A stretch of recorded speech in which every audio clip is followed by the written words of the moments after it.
So what were you saying about He-Man? My friends and I are going to see it tonight, and my friend Brian and I have been just kind of casually watching the original cartoon, just kind of in the background, and it's obviously it's very silly and very made for kids, but I do think it's one of those things that, opposed to other animated properties that have been done live action recently, it seems appropriate, just in terms of the Marvel. You can kind of Marvelify it and do something fun and self-aware with it, so I'm looking forward to it. I don't even remember. Was He-Man more your time or my time or in between?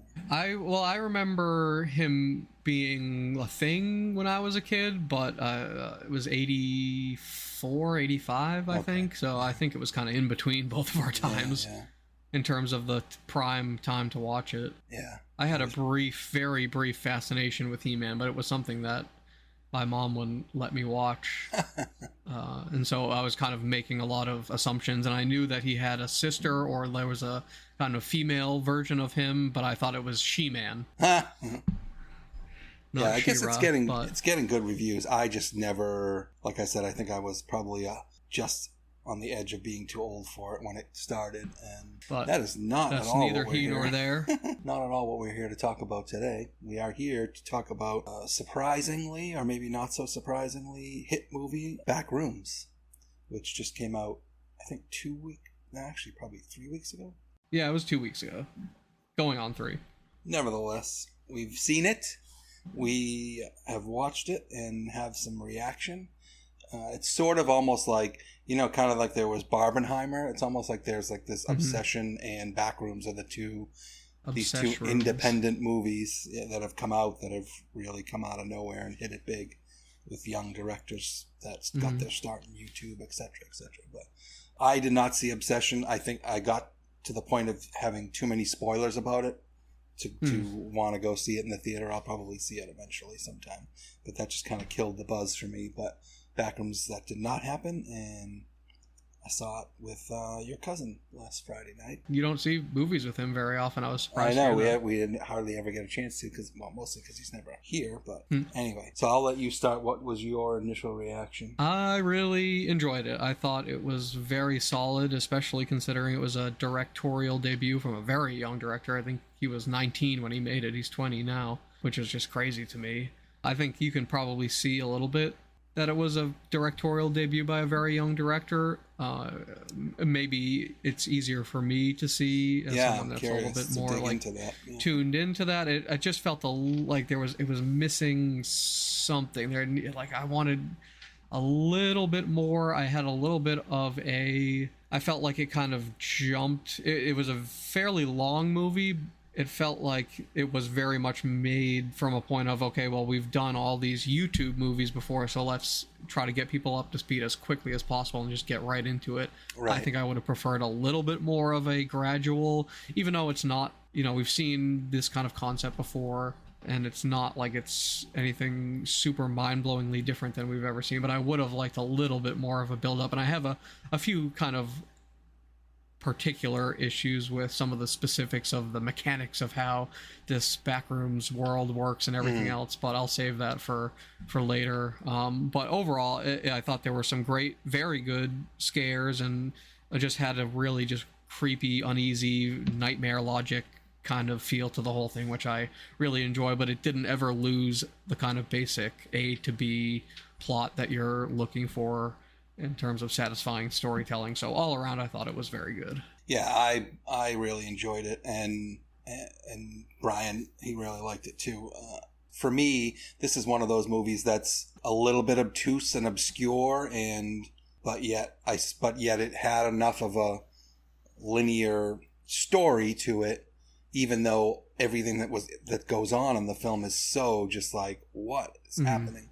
So that element of it actually was great, because there was a story, even though the story ends a little bit open-ended and ambiguous, but overall that worked. And just the bizarre nature of the back rooms and this whole concept, and I know we're going to get into it more, like how did these show up, how did they get here, and then and why these people, get sort of sucked into it, and how does it all fit together, and just where the story goes and where the horror elements come from. I was like, what is happening here? But like, yeah, and it just gives you that creepy sense of where the hell am I, what is going on, but in a good way, not in like a throw up your hands or screw this kind of way.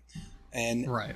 good horror elements when they showed up. You could almost argue that I wouldn't argue with somebody who called this more of a psychological sci-fi movie as much as a horror film, or maybe more than a horror film. It's got those elements to it as well, but just really, I shy away from using the word original because it is based on this. Get into that. It's based on these internet horror stories, aka creepypastas, is where the sort of concept originally came from, and he developed this director, the young kid Kane Parsons that you were talking about.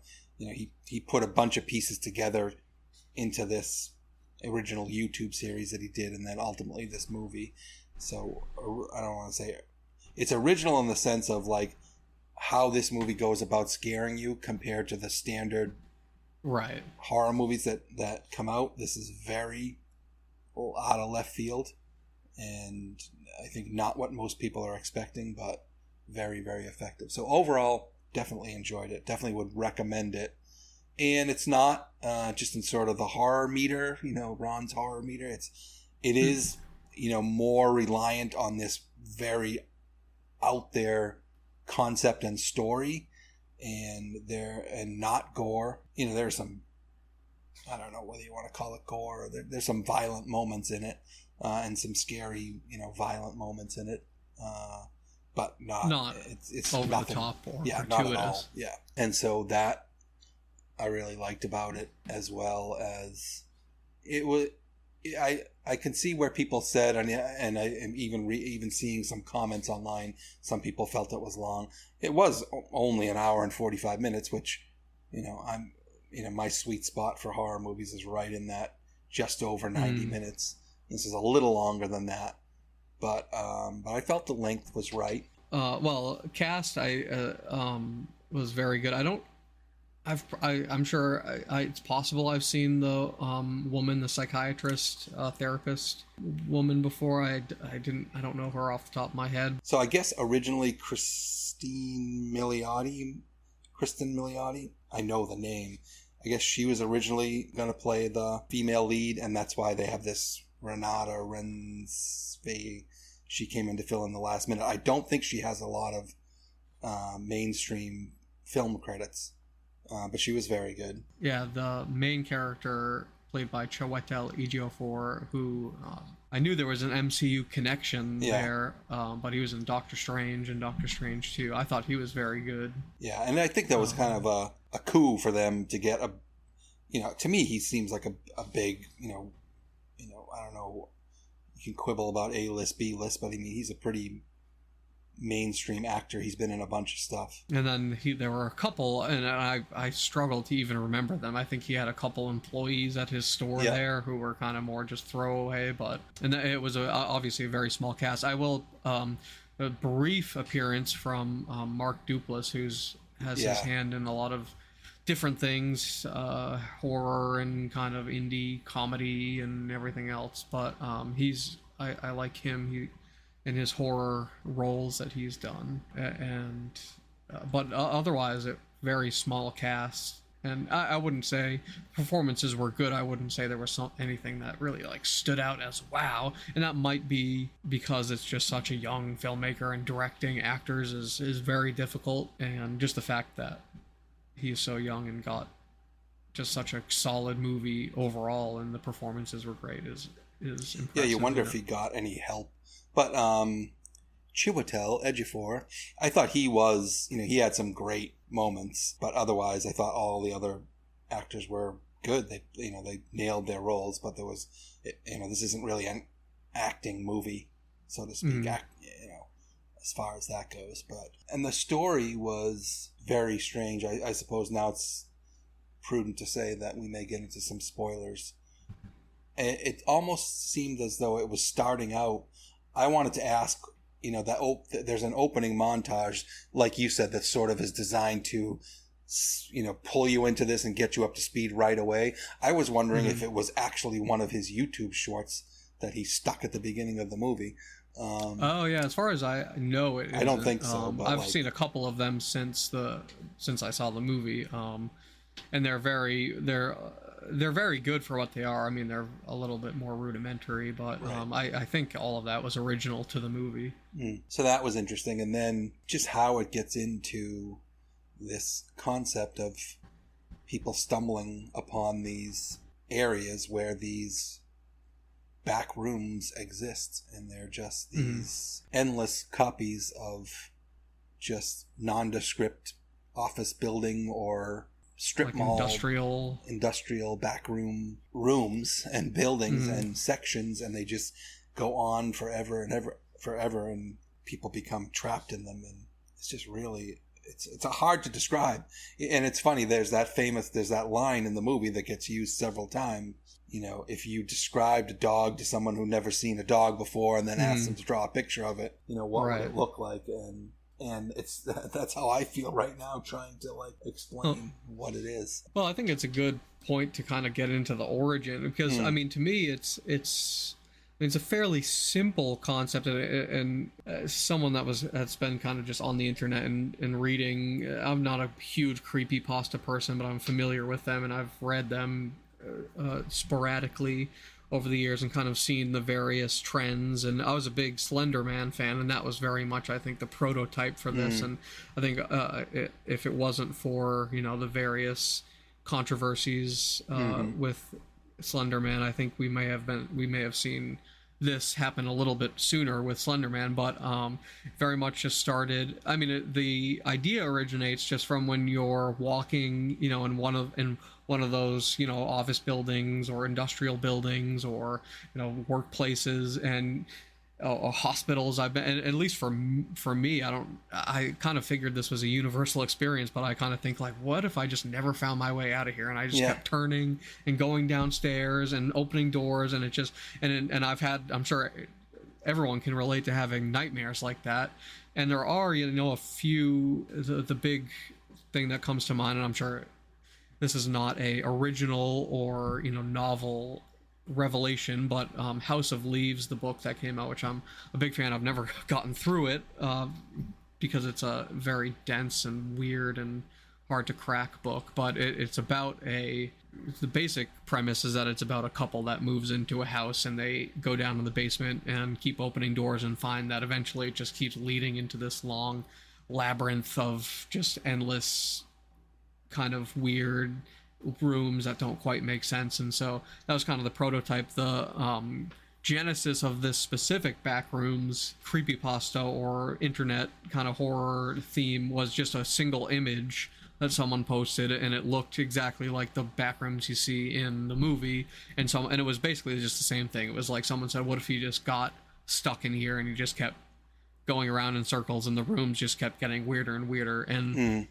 what's interesting about this Backrooms movie compared to maybe some of the other kind of internet horror things that have taken off is it was Kane Parsons that kind of made the first post and said like, yeah, this is how this world operates, etc., etc. And then he posted that video and subsequent videos, and then it kind of grew into this whole thing. Whereas previously, you know, with Channel Zero, for instance, it was filmmakers taking things from the internet and adapting them, where this is very much a continuation of his work. I think that's the most succinct way I can put it, but it is an interesting kind of genesis, and you definitely described it better than I did. The concept, but it's weird at its core. It's Lovecraftian, not in the sense that it's cosmic monsters, but it's just kind of weird fiction and uncanny phenomena and that sort of thing, and it just brings up a lot of nightmarish kind of comparison. But it is interesting just to kind of go back through and look at where it's come from. Oh, and there's been other people that have kind of come in and made their own backroom stuff, but he's kind of the one that's taken this as far as it's gone.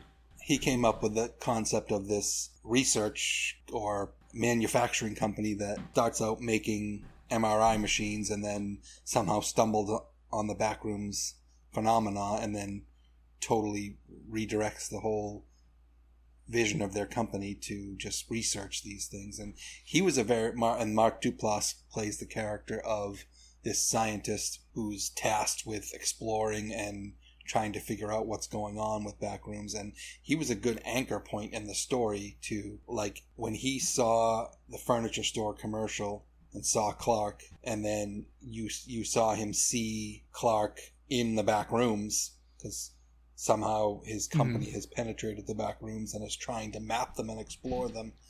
That was like, okay, so there's outside of it's not just Clark's experience not like a psychological that thing, has created this whole thing. There's actually it's actually a I like that phenomenon that goes beyond just one person, because that's what I was wondering. I'm like, is this just a manifestation of all of his emotional shit, for a lack of a better way, and then he drags other people into it, or clearly it's beyond him?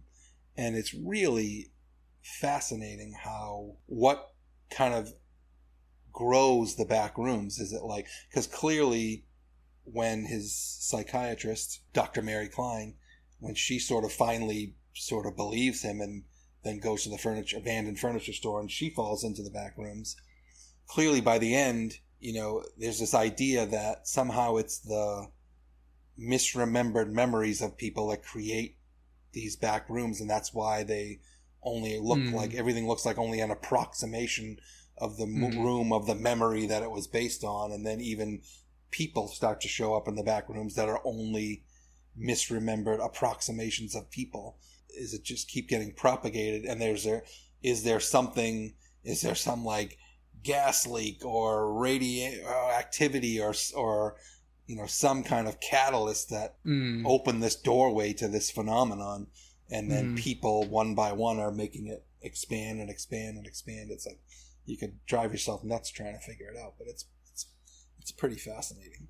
It's one of those things where, like, I have a higher tolerance for more like metaphorical or like abstract kind of stuff, but it is frustrating. I do prefer when it's something that you can.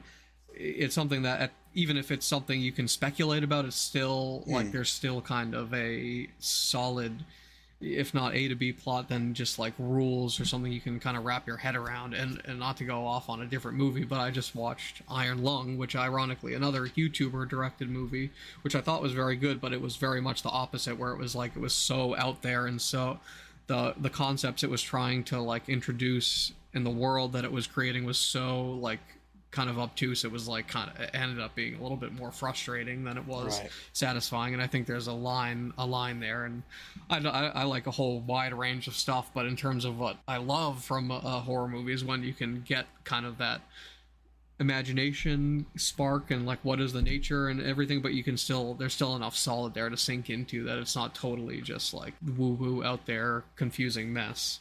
Yeah, and I think that this whole concept of this async company sort of framing what's going on, I think, is, even though they remain very mysterious, and you know, are they trying to help or what are they doing? What do you think about the scary aspect of the movies and the entities that were actually alive and roaming around in the back rooms?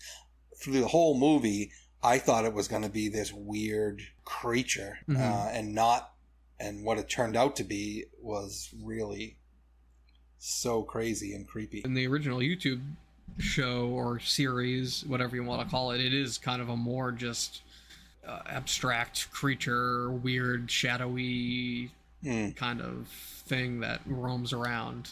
I think this idea that it's kind of approximations or recreations of what it thinks, whatever this is creating, it thinks people are, is from the movie specifically, which I think is interesting. But I think that's good. I like that it's not, and I guess the series is connected to the show, so maybe this other weird, more shadowy monster is out there somewhere. But it is.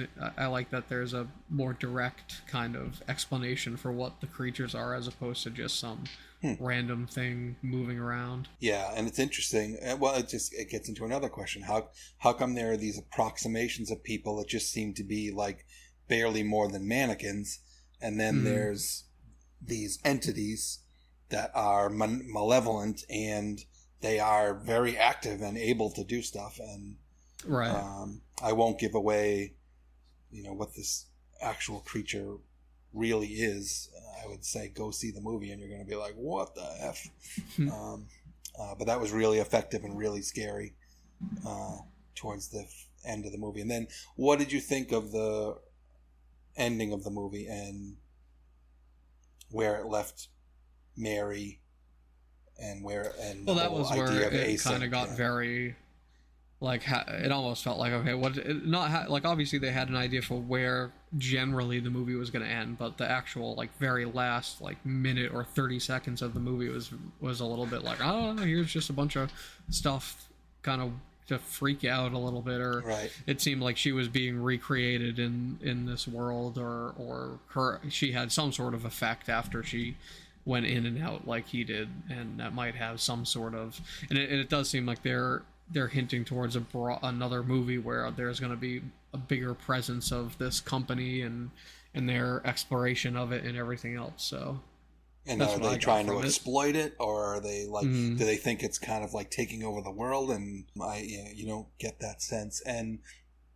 my other thing too was there's a very tangible experience when you cross into the back rooms that Clark experienced, and the kids that worked for him, and then ultimately Mary experienced. And when she got rescued, you never actually saw that tangible movement back out of the back rooms. And so I was wondering, when they rescued her, did she really ever come out of the back rooms or not? But then there is that one scene where Mark Duplass's professor from the company character is at home with his family watching TV. So clearly he was outside of the back rooms at that point. So, but that was kind of, I thought, interesting too. But yeah, just like, you just will watch this movie and be like, what just happened to me when you're done? But like I said, for me anyway, and I think for you, and for Brian, very much in a good way. And even like the kid that took our tickets, he's like, I saw this last week, it was really good. Well, it is funny, just as an aside, it is an R-rated movie, but yeah, it was pretty much there were definitely plenty of kids under 17 that were in the theater, and it was mostly a much younger crowd, which I think obviously speaks to the origin of it.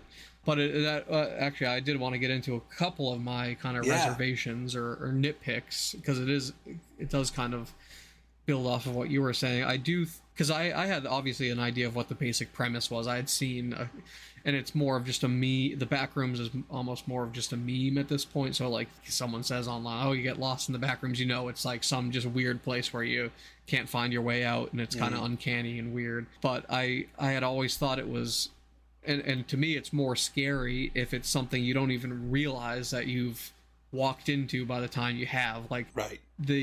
I didn't like that it was a very much like there's an invisible like force field wall here that you can just walk through, right? And then it immediately became weird, which I think maybe helped the narrative, and that's how I guess it was in the original series. But to me it would have been creepier if it was almost like just a door and some stairs, and you walk through and you keep going, and you're like, how long does this go on for? And it keeps going and going. And that's I think kind of the original like going back to House of Leaves and more kind of original Nightmare scenarios. And I was thinking it would have been cooler if maybe he couldn't always enter, like maybe there's this door here but it's mysteriously locked sometimes, so if he tries to show someone, he tries to open it and it's locked. Kind of building off of that, it felt like it would have been more interesting that he walked into the back rooms and it was just a single square empty room, and then he went in and the next room was a little bit bigger and there was a stairway or something. It seemed like he went right in and it was just immediately there was this huge weird pile of furniture, and then the next room there was a weird like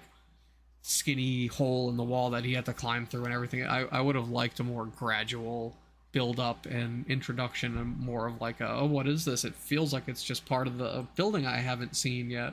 That seems a little bit more like when in real life when you're walking through these kind of weird nondescript buildings, kind of hits the fear a little bit more. But it just felt like there could have been maybe a little bit more meat or a little bit more something there to kind of chew on. It wasn't like anything mind-blowingly like, I mean, it was mind-blowing in the sense that it was weird and confusing and you're thinking about it, but like the actual story itself was fairly straightforward in terms of he just goes in and, you know, he's recently divorced or whatever, and he has the store and da-da-da. Nothing like... Could have been a little bit more, maybe a relationship or something there that to give it a little bit more oomph, but... Right. Yeah. So, rudimentary pieces put together, but very high production value, it seemed to me, anyway. Oh, yeah, definitely. And the dichotomy of these two movies, Obsession and Backrooms, by these young YouTube directors, very low-budget movies. One was $1 million and one was $10 million. Backrooms being the one with the higher budget. But still, there's now this trend of like, wow, look at these popular movies that are kicking butt at the box office, not the back office, that are made by these independent directors on a small budget, obviously with support from major distribution, production companies. But I wonder if that will signal any change, especially with supposed superhero fatigue, blockbuster fatigue, and these movies having to just no movies seem to be able to do the post-COVID numbers, the pre-COVID numbers that they used to be able to do to justify these budgets and marketing machines. So what are your thoughts there? Well, I think it's the writing is on the wall. I think we've been seeing a build up to this. I mean, A24 and a lot of the Blumhouse have been doing it for a while at a small scale, and I think we're finally getting to a point where we're seeing audiences really just want something original and something more than just bam slam bang boom action CGI thing. And I think we're going to probably start seeing a lot more. I really do think we'll probably start seeing a lot more specifically low budget horror movies, because that it seems like consistently, even prior to COVID and everything, that was something you could always, like, even the crappiest horror movies will make their money back. And I think we might be seeing a point where these horror movies are going to be the new blockbusters, so to speak, and that they're going to be the ones that are bringing in the most people. I guess Michael Jackson biopic and stuff is always going to bring in a ton of money, but in terms of original stories that will attract people, it's always been horror. So I do think low budget horror with a kind of up and coming or brand new young director from YouTube or TikTok or something is probably going to be what they're going to try to get going for, and it's probably going to be forced a lot of the time. I think we'll probably see a lot of crappy movies trying to recreate it, but I do think there's probably a lot of talent and a lot of fresh ideas in that sphere to mine from, so it'll be interesting to see. Yeah, and then obviously, and just people just so tired of established franchises, or remaking the Saturday morning cartoon, remaking the movie from the 70s. And a lot of people feel like it's they're so established, and it's all these different characters coming in from all these different properties. As much as we as genre fans love these crossovers and these big build-ups to everything building to one big climactic event, I think a lot of people are feeling like there's too much to catch up on, and then they go into some of these and they're like, what is even happening? So I think that has something to do with it too. And then you've got Godzilla -1, the Japanese Godzilla from a couple of years ago that won the special effects Oscar. Yep.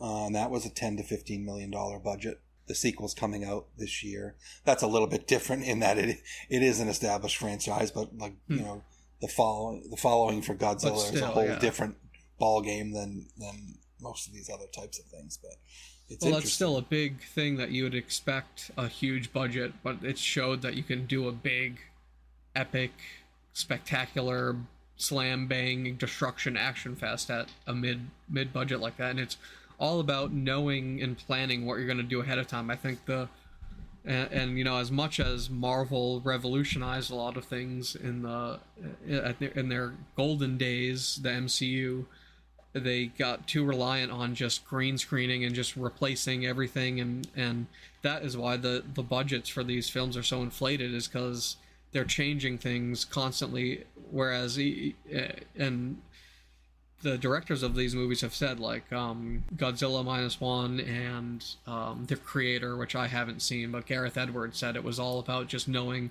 exactly what you want in each shot so they can create that and spend as much time making that look as good and realistic as possible, as opposed to making something and then some executive comes in and says, oh, we're doing it this way now, so they're remaking all the CGI at the last second because it's all green screen. So I think that is as much as Marvel changed things in terms of genre films, I think their way of doing it has become a little bit excessive and bloated.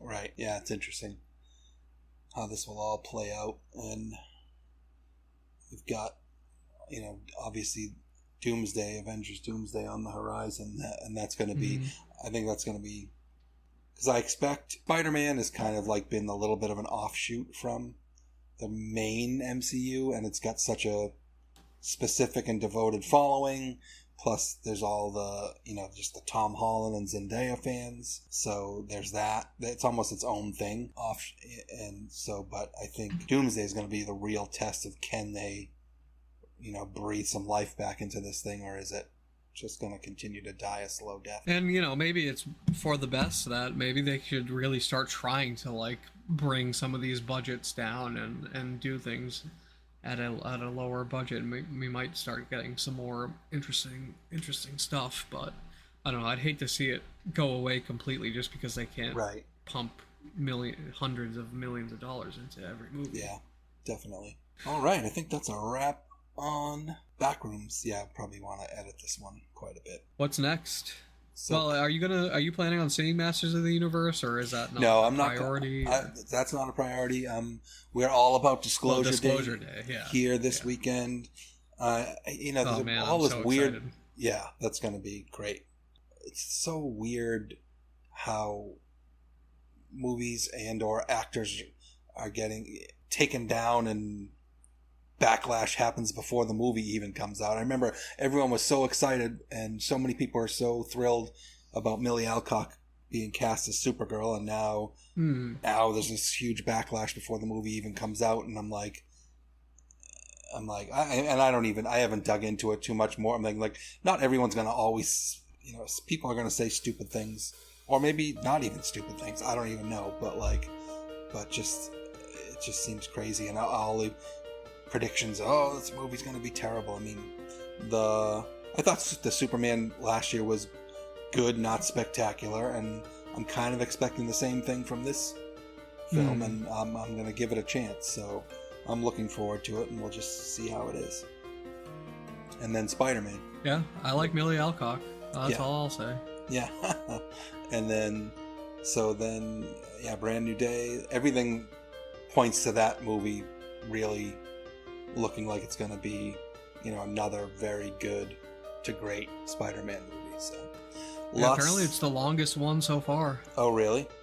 Wow. Yeah, I think they said 140 minutes. Holy smokes! So, Daredevil better be in there. That's all. Yeah, I hope so. All right. Well, thank you for listening to us wherever you are finding us. We are always thrilled that you tune in, and we will be back. We've just kind of given you the lineup, so a combination of all of those projects and events that we just talked about will be hitting in the very near future. So thank you for tuning in, and we will be back. Yeah, we'll see you on the next one, guys, for Disclosure Day.